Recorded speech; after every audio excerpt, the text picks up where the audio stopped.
logically.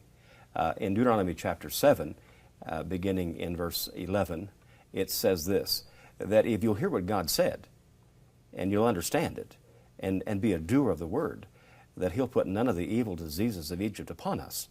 So God's perfect will is that we don't get sick. Could we consider possibly that we could live a lifetime and not have a disease? Is that possible theologically? Is it? Yes. All right. If someone were to follow and go after those open doors in your book, not even go to your seminar, which is wonderful, I've been to it, but just follow these, do you think that would change their destiny health-wise? Absolutely. To know the truth shall make you free. But we're wondering in an area, even science, even medical science, we are in the dark ages. All we are doing is chasing symptoms. All we're doing is disease management. The ability to consider the root cause for disease is an ever-evaporating reality. Let's go back to the first segment. We were talking about high blood pressure, and you said that it's basically being fearful of what's going to happen in the future. It was the major root.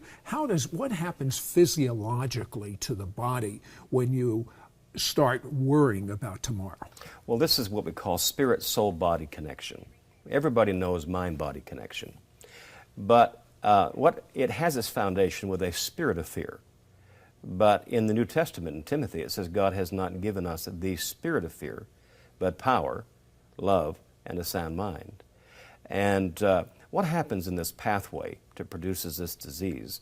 As a person begins to become one with fear, they become one with it spiritually, they become one with it psychologically, and its thoughts and their thoughts are one.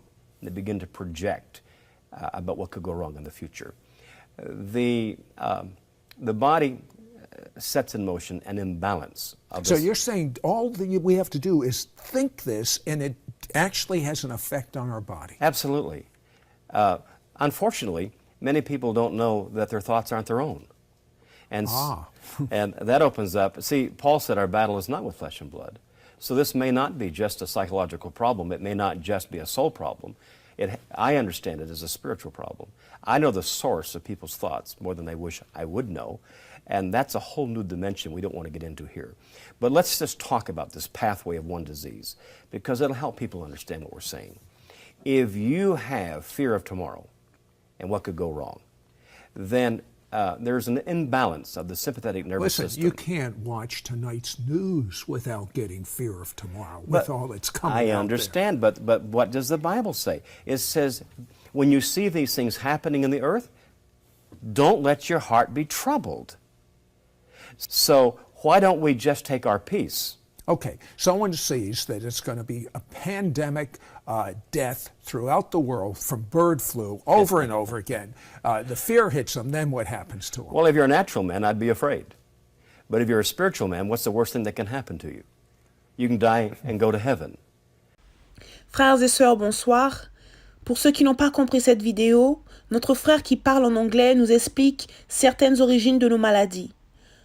L'hypertension ici vient de la peur et de la crainte que nous avons chaque jour. La parole nous dit, dans Philippiens 4:6, ne vous inquiétez donc de rien. Dans Matthieu 6:24, le lendemain aura soin de lui-même. Mais l'être humain trouve toujours le moyen d'avoir peur pour toute chose. Et cela est un manque de foi. Nous devons avoir foi en notre Seigneur et Sauveur. Et la parole nous dit que sans la foi, nous ne plaisons point à l'Éternel. L'ennemi prend la peur afin que nous puissions ouvrir les portes à l'ennemi, afin qu'il puisse mettre des maladies et des choses en nous. Ayons foi en notre Seigneur et Sauveur.